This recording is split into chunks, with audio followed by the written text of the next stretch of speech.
Muñeco, ¿está rico el mole? Sí. ¿Te acuerdas cuando estábamos bromeando que ibas a matar mi pollo para mole? Muñeco, no estaba bromeando.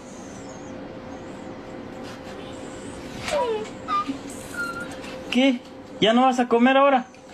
Sí, pero te...